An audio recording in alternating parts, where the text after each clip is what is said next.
ప్రజలను రెచ్చగొట్టేలా మాట్లాడారంటూ బీఆర్ఎస్ మాజీ ఎమ్మెల్యే బాల్క సుమన్ అదుపులోకి తీసుకున్నారు పోలీసులు. మిలిటెంట్ ఉద్యమం చేయాలన్న వ్యాఖ్యలపై ఆరా తీస్తున్నారు. మరోవైపు తాను ప్రభుత్వ వైఫల్యాలపై ప్రశ్నించినందుకే తనను ప్రభుత్వం టార్గెట్ చేసిందన్నారు బాల్క సుమన్.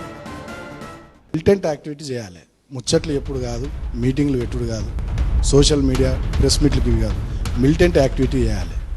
పెట్టూరి మందమారి డివిజన్లో ప్రోగ్రామ్ పెట్టూరి పోయి మొత్తం జీఎం గాని ఆఫీస్ కాల పెడదాం, ఉతవేత 1 నెల రోజులు జైలుకు. బట్ మిలిటెంట్ యాక్టివిటీ కూడా మీరు సీరియస్గా ప్లాన్ చేయాలి. అవసరమైతే రోజు ఇక్కడ సింగరేణి భవన్ రండి కాలబెట్టు, మొత్తం అంగడి చేసి పారేరు. ఏముంది, ఫీలింగ్ రావాలి, ఓనర్షిప్ రావాలి మన సంఘం మీద, మన నాయకత్వం మీద.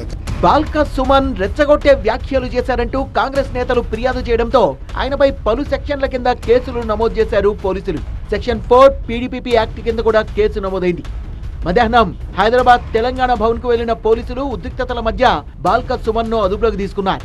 సుమన్ ను నాంపల్లి పోలీస్ స్టేషన్ కు తీసుకెళ్లిన పోలీసులు ఆ వ్యాఖ్యలపై విచారణ జరిపారు. మిలిటెంట్ ఉద్యమం వ్యాఖ్యలపై ప్రశ్నల్ని సంధించారు. ఉద్దేశపూర్వకంగా సింగరేణిపై ఆ వ్యాఖ్యలు చేశారా లేక ఏదైనా కుట్ర ఉందా అనే కోణంలో పోలీసులు ప్రశ్నించారు.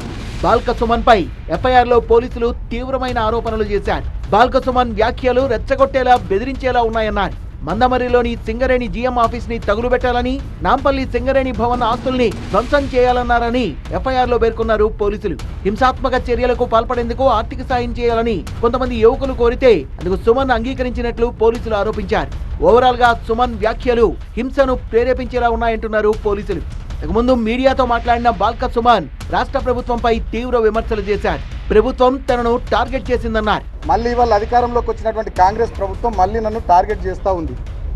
ఈ 3 సంవత్సరాల పాలనలో నా మీద పదుల సంఖ్యలో కేసులు పెట్టింది. మరి పాత రికార్డు వీళ్ళు బద్దలు కొడతారో ఏందో తెలియదు. గతంలో 226 కేసులు ఉన్నాయి నా మీద తెలంగాణ ఉద్యమంలో. ఆ రికార్డు బద్దలు కొట్టాలనుకుంటారో ఏమో ఇప్పటి కాంగ్రెస్ ప్రభుత్వం. అక్రమంగా అనేక కేసులు పెట్టి నన్ను వేధిస్తూ ఉంది.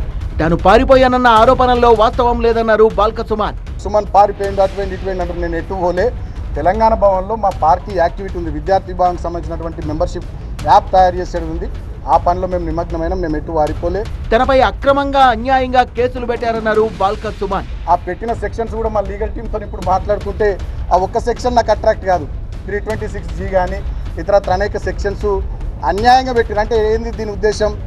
బాల్క సుమన్ మాట్లాడుతుండు, ప్రశ్నిస్తుండు కాబట్టి బాల్క సుమన్ గొంతు నొక్కాలి, అరెస్ట్ చేసి జైళ్లలో వేయాలి, నిర్బంధం విధించాలి, తద్వారా పైశాచిక ఆనందం పొందాలనేటటువంటి ఆలోచన కాంగ్రెస్ ప్రభుత్వ పెద్దల్లో కనబడుతోంది. నన్ను అరెస్ట్ చేసుడు, జైలుకు పంపించుడు, వీటి మీద పెట్టే శ్రద్ధ నేను ప్రభుత్వ పెద్దలను అడుగుతూ ఉన్నా. మీరేం మాట ఇచ్చారు? మొన్న సింగరేణిలో కార్మికులకు వారసత్వ ఉద్యోగాలు ఇస్తామన్నారు. మేము గతంలో కేసీఆర్ గారు 19,000 ఉద్యోగాలు ఇచ్చారు. మీరు ఇప్పుడు ఉద్యోగాలు ఇచ్చారు, మేము దృష్టి పెట్టుర్రి. సింగరేణికిచ్చిన హామీలపై ప్రశ్నించే వారిపై ప్రభుత్వం కక్షపూరిత చర్యలకు దిగుతోందన్నారు బాల్క సుమన్.